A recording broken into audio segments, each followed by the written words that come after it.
In 1944, as the Nazi regime gradually lost its foothold on French soil, the resistance sprang to life, abandoning all camouflage in the shadows and striking directly at the traitors.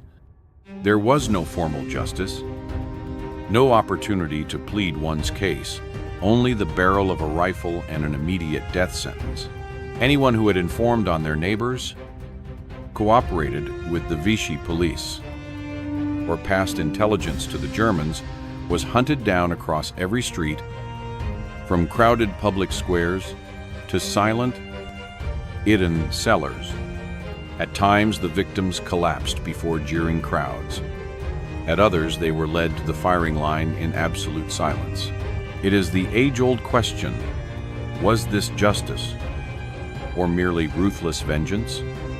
If you want to explore this dark chapter and its untold tragedies in greater depth, click subscribe to the channel and stay tuned so you never miss an episode. In June of 1940, in just 6 weeks, one of Europe's most renowned military powers unexpectedly collapsed under the withering artillery fire and lightning advance of the Wehrmacht. On the Ardennes front, France's veteran divisions were swept away in rapid assaults, causing its defensive lines to crumble within days. Tens of thousands of soldiers fled in panic, abandoning their weapons and equipment, leaving behind empty fortresses. Behind the front lines, civilians and their families streamed southward, forming endless convoys that crept through deserted towns amid smoke and the wail of air raid sirens, less than a month after France suffered that initial shock.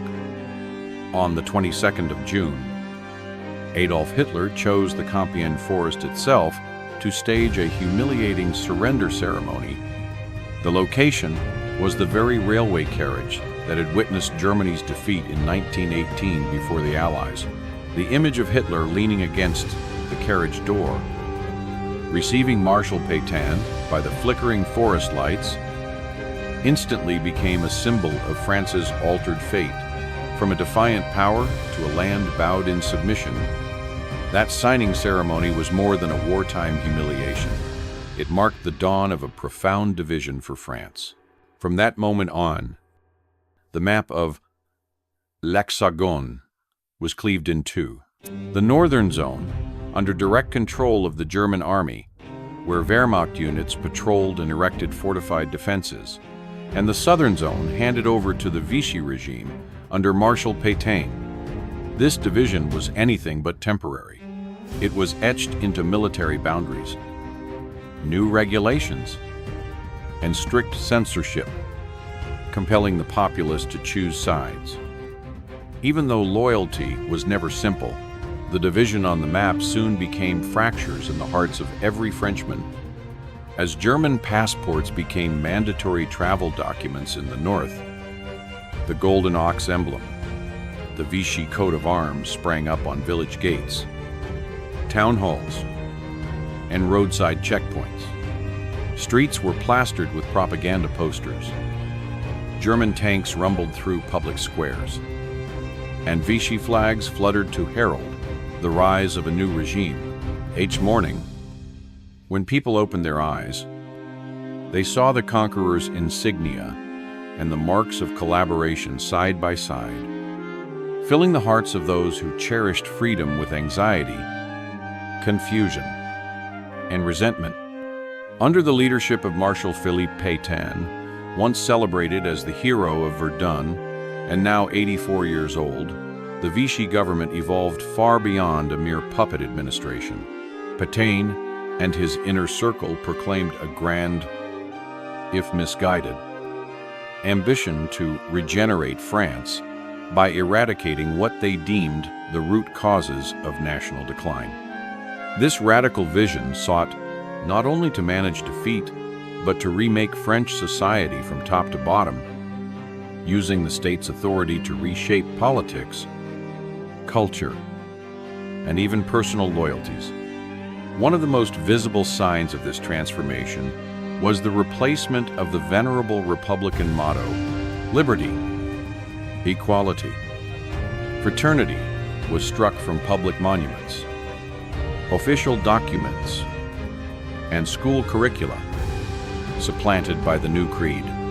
Work, family, fatherland. This deliberate recasting of national values signaled a shift away from individual rights and social solidarity toward a more hierarchical, duty-bound conception of citizenship. In public speeches and propaganda posters, Pétain appeared alongside the new slogan, exhorting citizens to embrace toil, devotion to kin, and unwavering loyalty to the patriot. To realize this ideological overhaul, the regime moved swiftly to dismantle institutions associated with democratic pluralism, trade unions. Historically, the voice of labor were dissolved by decree, their offices shuttered, their leaders arrested or coerced into silence. Political parties left, center, and right were outlawed, their meetings banned and membership records seized. Newspapers and journals not explicitly supportive of Vichy's agenda faced strict censorship. Editors were replaced, printing presses confiscated, and thousands of articles excised or rewritten to conform with state directives.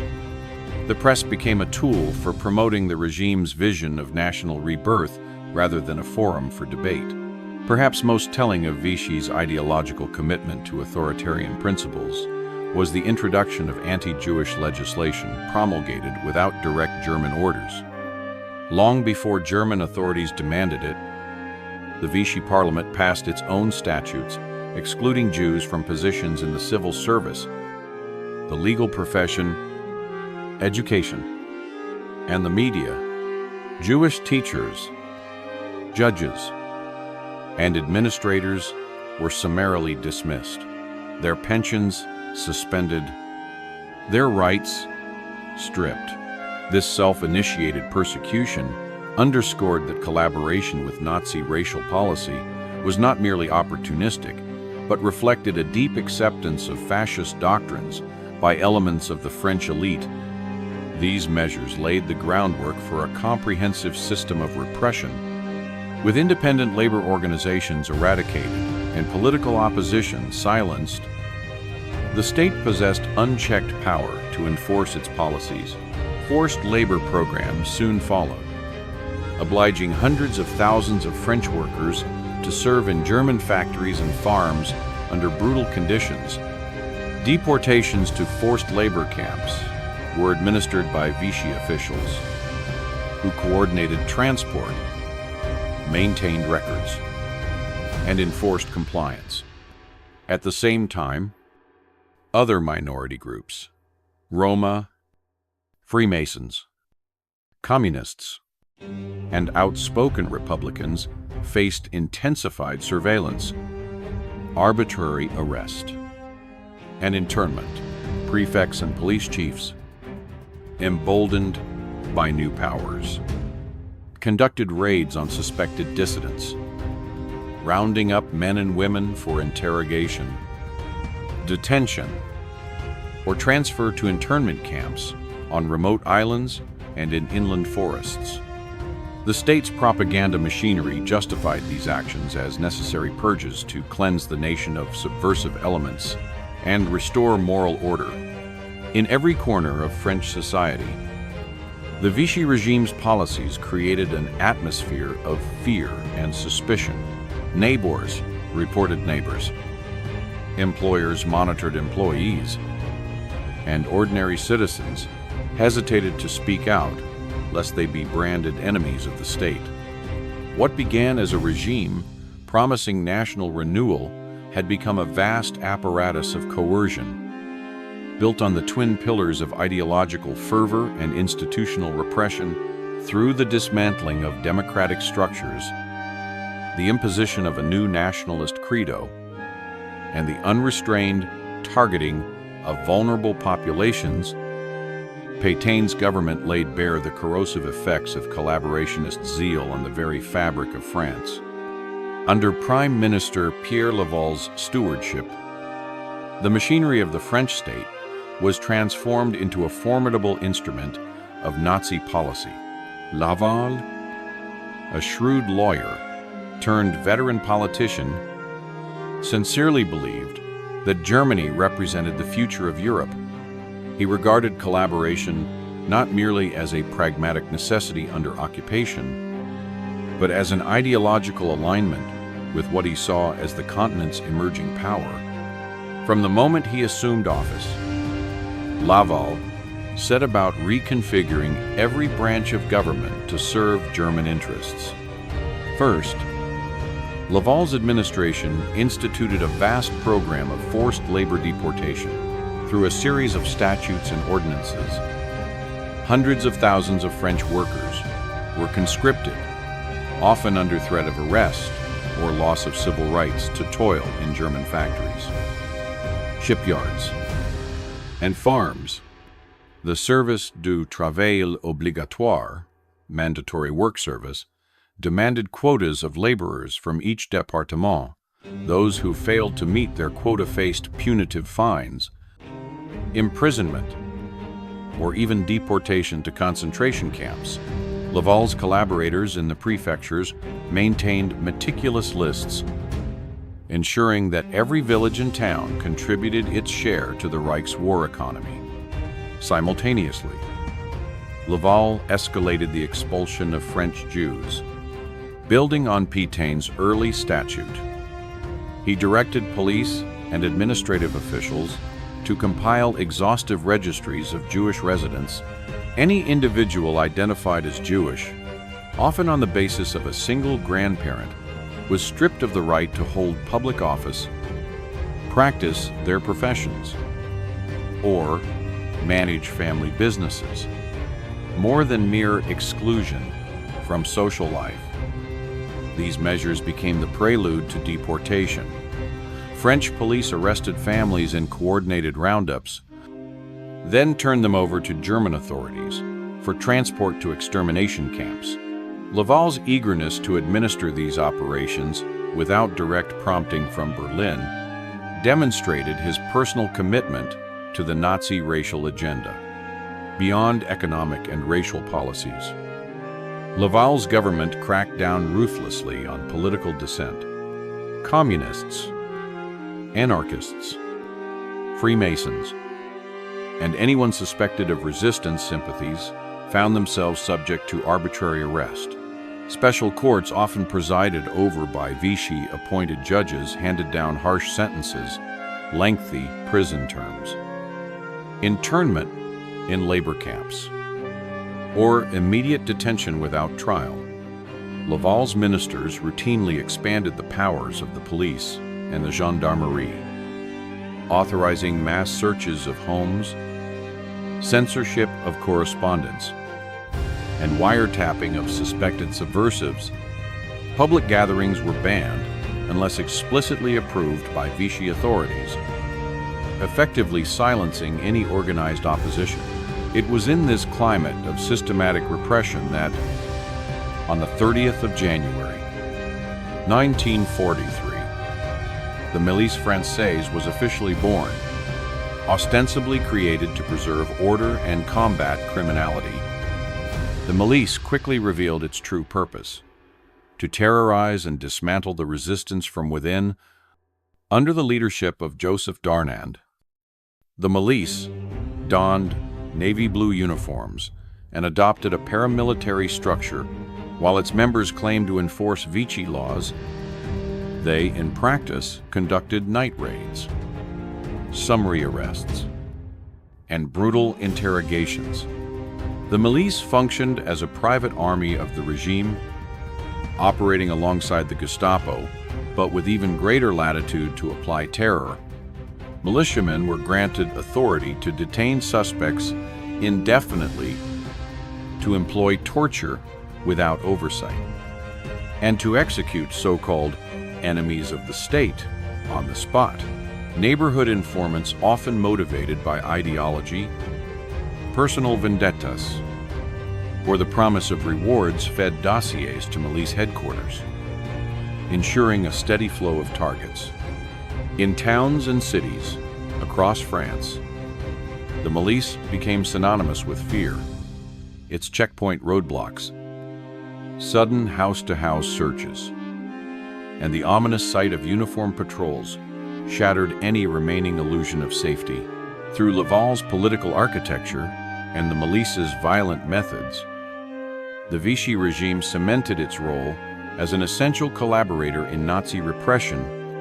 The very institutions meant to protect the French people were turned against them, facilitating deportations, quashing dissent, and laying bare the tragic depths of collaboration during the occupation under the command of Joseph Darnand.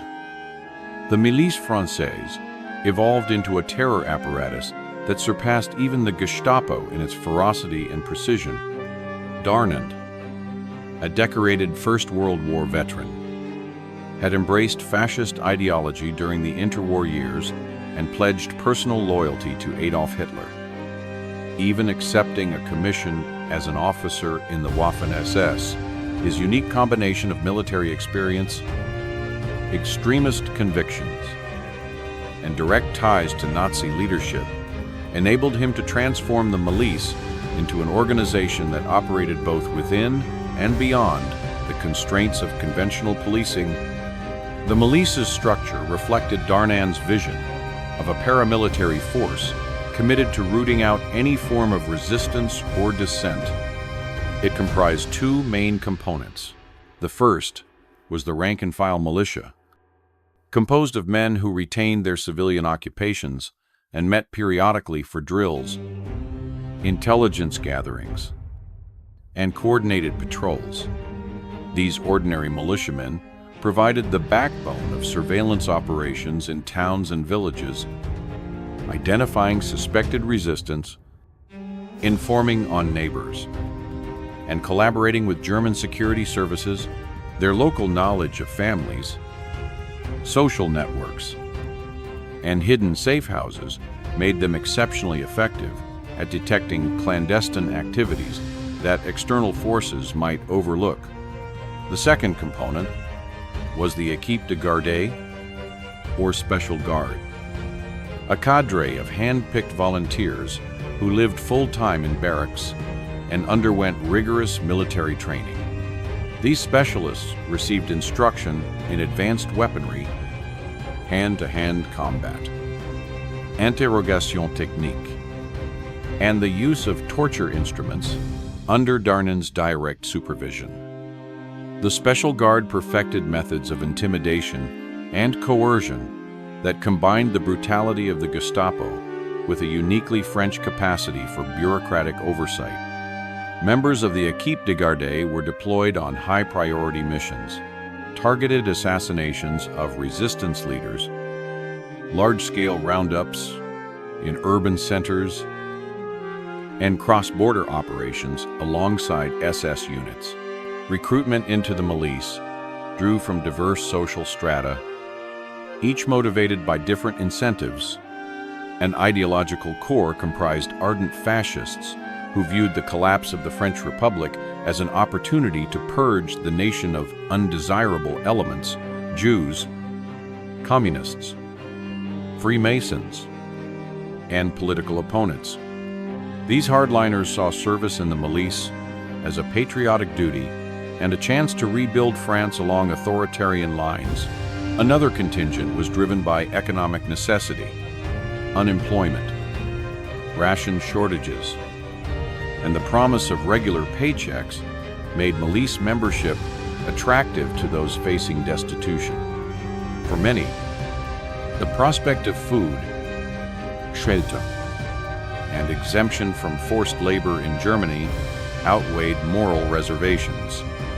A third and most troubling group consisted of common criminals recruited in exchange for reduced sentences or outright pardons.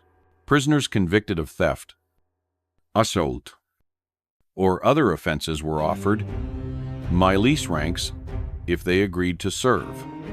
Once integrated, These men brought a predisposition for violence and sadism that Darnand exploited. Their criminal backgrounds, combined with political backing, produced an especially cruel subset of interrogators and executioners. They viewed milice service as both an escape from legal punishment and an opportunity to indulge personal vendettas under the veneer of ideological zeal. Together, these disparate elements formed a comprehensive network of terror. Militiamen reported daily intelligence to Darnand's headquarters, where decisions on arrests, deportations, and summary executions were made. The milice maintained checkpoints on highways, conducted nocturnal raids on suspected safe houses, and enforced curfews with swift and brutal reprisals. Their actions were not isolated incidents, but part of a centralized campaign of repression designed to extinguish every spark of resistance. Under Darnand's leadership, the Milice Française became the most feared face of collaboration in occupied France. Its fusion of local knowledge, paramilitary discipline, and ideological fanaticism enabled it to execute a campaign of terror that left indelible scars on communities across the country. Through the coordinated actions of ordinary militia, elite guards, and criminal auxiliaries, the milice embodied the dark reality of French collaboration, a domestic force wielding the full power of the state to hunt, punish, and exterminate its own citizens.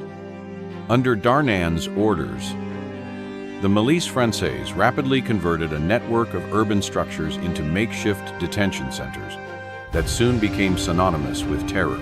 In Lyon, Marseille, Toulouse, and beyond, abandoned hotels, shuttered schools, and vacant administrative offices were repurposed as prisons for suspected resistance, Jews, and political dissidents. These sites, often chosen for their proximity to civilian populations, offered ample space to house large numbers of prisoners while remaining concealed within the fabric of everyday life. Once inside, detainees faced a regimen of systematic torture designed to break body and spirit. Beatings with truncheons and rifle butts were administered in darkened rooms, the walls echoing with the thud of blows. Electric shocks were applied to sensitive areas, fingers, ears, and genitals using wires jury-rigged to car batteries, eliciting screams that ricocheted through narrow corridors. In cellars and basements, victims were forced to kneel with their faces submerged in ice-cold water tubs until hypothermia set in, gasping for breath and shivering uncontrollably. Some interrogators went further, perpetrating sexual violence against both men and women, using rape and other abuses to humiliate and dominate. The milice's cruelty was amplified by its members' intimate knowledge of local communities. These militiamen were not foreign occupiers, but neighbors, former shopkeepers, school teachers, or civil servants who recognized familiar faces among their captives. Fluent in regional dialects and aware of social connections, they exploited personal information, family ties, business relationships, previous acts of charity to coerce confessions and force betrayals. A single whispered accusation could lead to arrest. And once inside a milice facility, prisoners were often compelled to disclose the names of friends, colleagues, or even relatives. The betrayals cut deep, sowing distrust throughout entire neighborhoods. Allied intelligence assessments soon warned that the milice posed a greater threat than the German security forces themselves. Whereas the Gestapo relied on brute force and broadly targeted policies, the milice's strength lay in its granular understanding of local terrain, both physical and social. militiamen knew every back alley, safe house, and clandestine rendezvous point, enabling them to intercept courier routes and dismantle resistance cells with surgical precision. Their mastery of community networks meant that few could hide indefinitely. Fear spread as rapidly as they moved. Despite occasional raids by free French operatives, or the cautionary tales relayed by escaped prisoners, Milice detention centers operated with near total impunity. Local police often cooperated, providing lists of suspects and facilitating transports to torture sites. Railway stations emptied into the milice's hands, and ambulances or delivery vans doubled as prisoner transports. In many towns, the mere sight of a milice uniform sparked panic, as residents recognized that arrest could lead at any moment to abduction, interrogation, and death. By late 1943, the milice's web of terror stretched from industrial ports to rural villages. Their detention centers, once ordinary civic buildings, had been transfigured into chambers of horror, where the line between law enforcement and sadistic brutality disappeared. The combination of local complicity, paramilitary organization, and unrestrained violence made the milice an especially lethal arm of the Vichy regime, one that would leave indelible scars on the social and moral fabric of occupied France. From 1943 through 1944, the Milice Française swelled to approximately 35,000 active members, all fully committed to a campaign of relentless raids, suppression, and summary executions. Day after day, milice units patrolled towns and countryside alike, acting on intelligence gleaned from local informants and surveillance networks.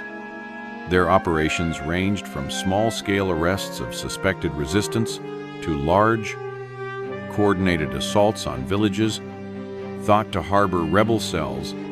Wherever they struck, they brought violence and fear in equal measure. The milice did not act alone, time and again. They worked hand in glove with the SS in operations designed to crush both civilian populations and organized resistance. One of the most notorious episodes occurred at Vassaux-en-Vercors in July 1944, in retaliation for resistance sabotage of German supply lines. Milice detachments joined SS units in surrounding the plateau. 73 civilians, men, women, and children were herded into barns and shot without trial. Homes were torched, livestock slaughtered, and the remains of the village left in smoldering ruins. The massacre served both as punishment and a gruesome warning to other communities considering defiance as Allied forces drew ever closer to France's borders.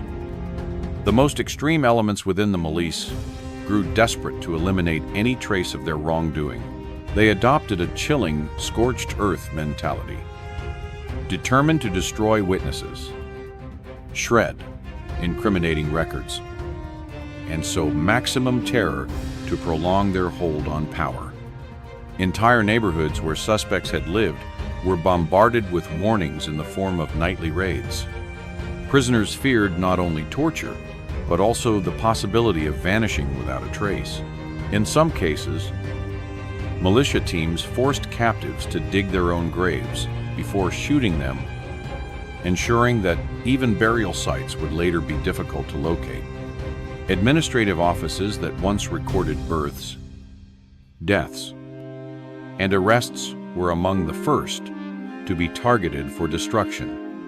Milice squads burned municipal archives and tore up registries, hoping to erase evidence of arrests and deportations.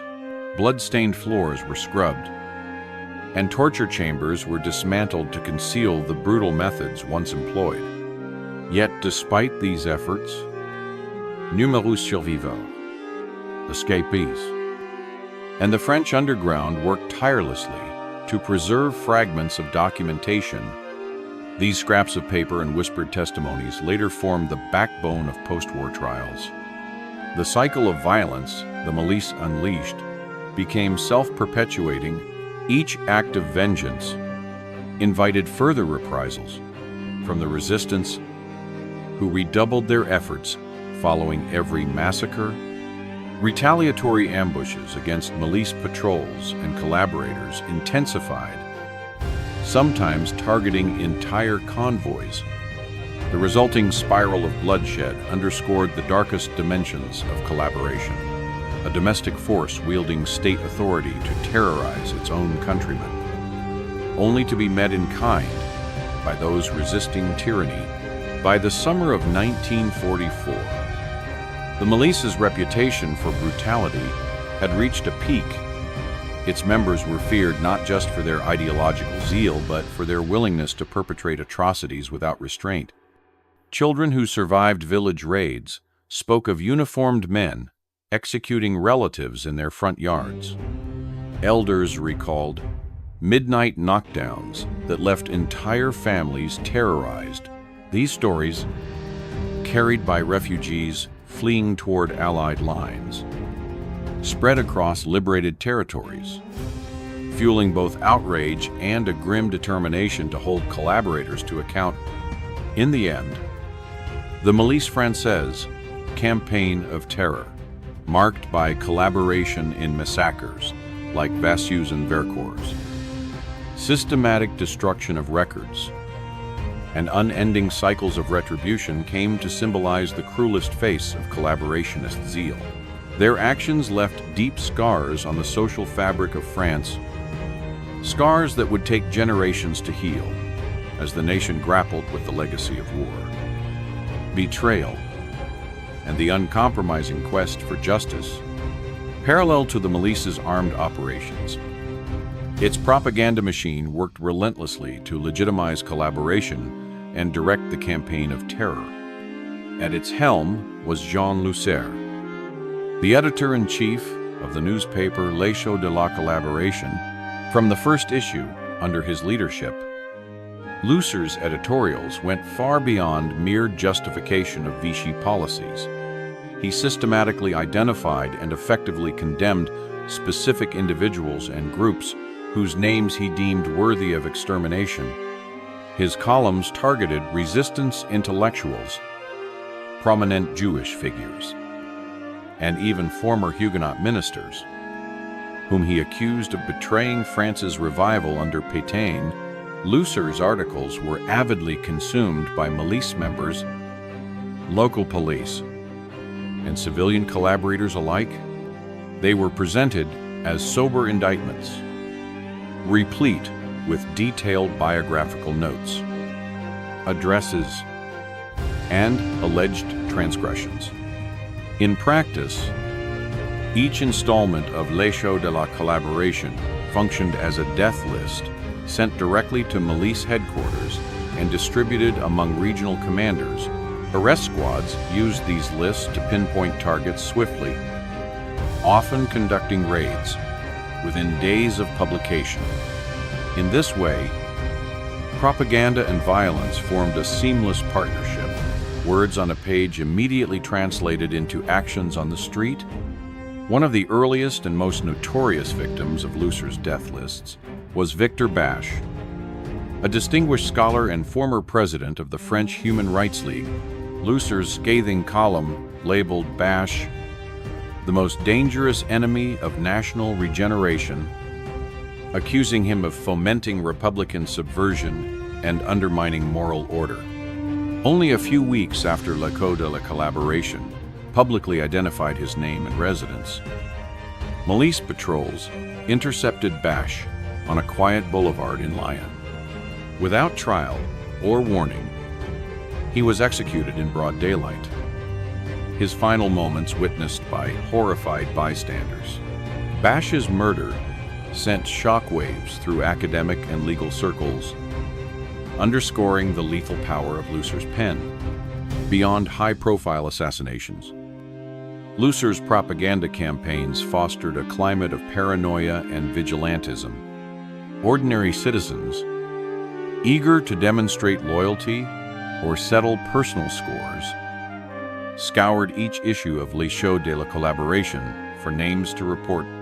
Neighborhood informants used losers lists to denounce colleagues, neighbors, and even family members. The very act of being named in the paper became tantamount to a death sentence, fearful of being exposed in print. Many fled their homes or sought refuge with the resistance, only to find that Lucer's reach extended even into exile. Lucer's influence extended to the internal workings of milice recruitment as well. New members were often required to submit written testaments of ideological fidelity, mirroring the language and targets featured in his editorials. In this way, propaganda did not merely rationalize the milice's actions, it actively shaped recruitment standards and operational priorities. The destruction of internal dissent became a civic duty codified in the pages of a collaborationist newspaper. By the end of 1943, the synergy between Le Show de la Collaboration and milice field operations had claimed countless lives. Those who once believed they could weather the storm of occupation realized, all too late, that a published accusation was as dangerous as a gunshot. Jean Lucer's role as both propagandist and oracle of repression cemented his status as one of the most feared figures in occupied France. Through his relentless denunciations, he transformed journalism into an instrument of state-sponsored murder, illustrating the darkest potential of the written word when wielded by those who have abandoned all moral restraint. The unraveling of the Vichy regime truly began on D-Day, the 6th of June, 1944. When Allied forces stormed the beaches of Normandy, news of the landing spread rapidly across occupied France, sowing panic among those who had sided with the Germans. In the days that followed, numerous collaborators, government officials, police officers, and informants fled toward Germany or crossed the Alps into Italy, hoping to evade retribution. Yet British and American patrols intercepted many escapees along the way. Prisoners were identified, arrested, and handed over to French authorities to face charges of treason and collaboration. High-ranking defectors found themselves transported back to France under armed guard, destined for public trials that would starkly contrast with the summary justice meted out in the streets. At home, the void left by retreating German troops and the collapse of Vichy power structures was quickly filled by a spontaneous wave of retribution known as the épuration sauvage. From June through autumn 1944, local resistance cells, spontaneous militias, and enraged civilians conducted thousands of extrajudicial executions. Estimates of these summary killings range from 8,000 to 15,000. Though the true number may never be known, victims included former milice members, police collaborators, and anyone accused of denouncing neighbors or aiding the enemy.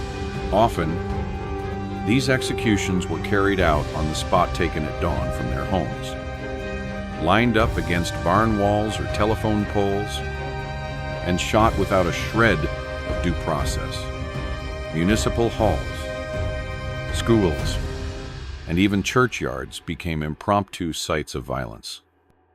As ad hoc firing squads formed, wherever arms and grudges happened to coincide, for many onlookers, public executions became a visceral history lesson in the birth of a liberated France. Crowds gathered to watch from safe distances, some taking photographs, others cheering as each volley rang out. Mothers lifted children onto their shoulders so they could see the faces of condemned collaborators, believing that the spectacle would serve as a powerful deterrent against future betrayal. Yet even amidst this fervor, uneasy questions arose about the thin line separating justice from vengeance. When summary executions replaced formal trials, the principles of law and human rights were subordinated to raw emotion. Neighbors who once coexisted in peace found themselves entangled in cycles of accusation and revenge. And the collective trauma of 4 years of occupation threatened to poison post-war reconciliation.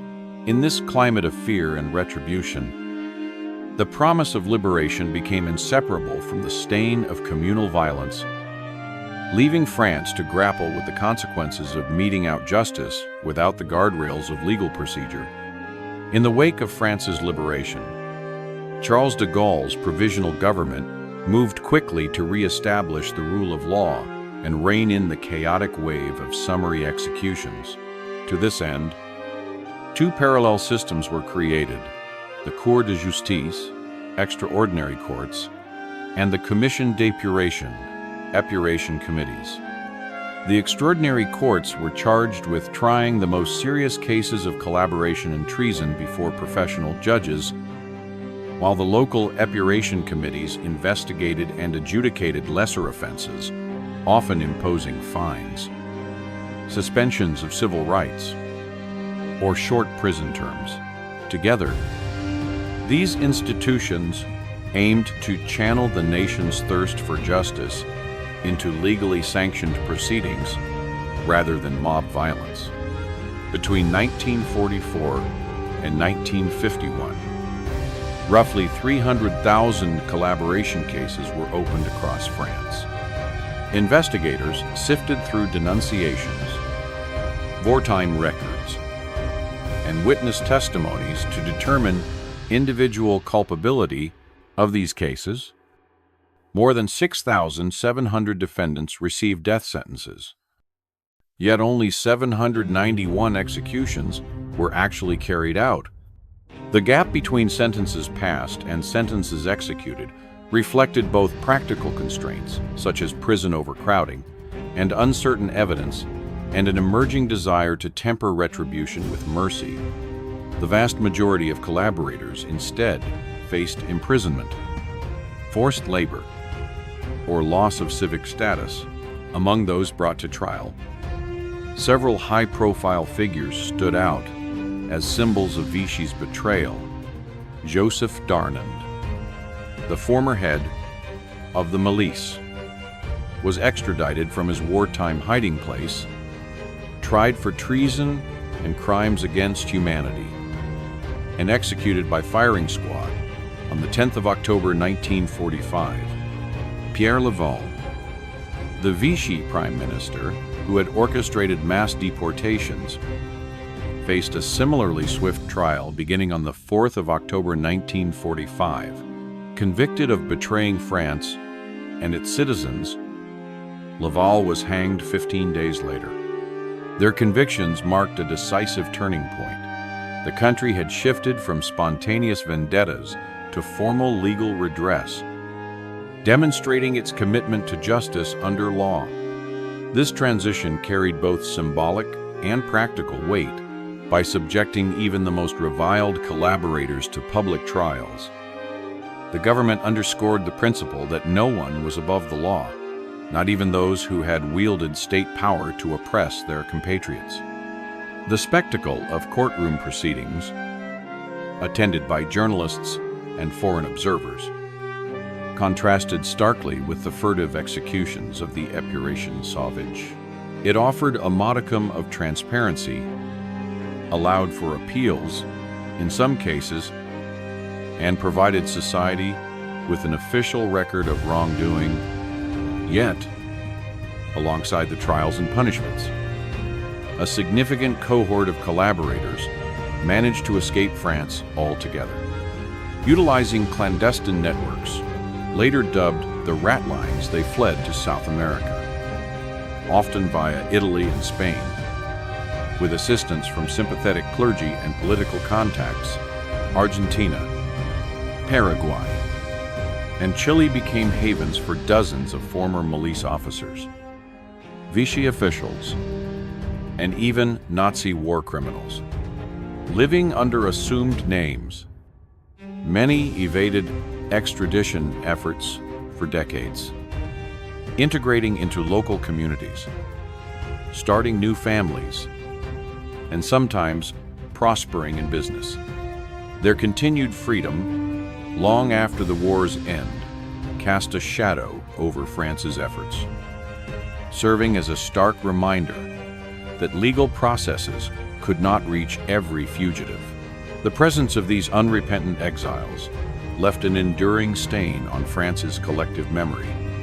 For survivors and families of victims, news of collaborators living comfortably in exile felt like a betrayal of the sacrifices made during occupation and liberation. The slow pace of international legal cooperation, coupled with political shifts during the early Cold War, allowed these escapees to slip beyond the reach of French justice. As a result, post-war France grappled not only with rebuilding its institutions, but also with the uneasy coexistence of national pride in victory and the lingering regret over unpunished crimes. This dual legacy of rigorous legal accountability alongside the flight of war criminals has echoed through generations, shaping debates about memory, responsibility, and the meaning of justice on French soil. Through this video, we learned that history is always a costly lesson about human nature and the consequences of abusing power. When justice is replaced by vengeance, society becomes chaotic and loses its way, leading to endless cycles of violence. Conversely, bringing every act of treason and war crime to light through public trials not only reaffirms the principle that no one is above the law, but also helps to close those dark chapters, paving the way for reconciliation and building trust among people. The message this video conveys is: remain vigilant against extremist ideologies and do not allow hatred to drive you toward lawless actions, because only by respecting human dignity and the due process of justice can society truly endure. At the same time, we must remember the courage of those who dared to stand against injustice, so that we may cultivate in ourselves the resolve to defend freedom and uphold what is right. If you found this video helpful and wish to continue exploring gripping, moving, and meaningful historical stories, please click the subscribe button and turn on notifications so you never miss our latest releases. Thank you for watching, and we look forward to seeing you on our next journey.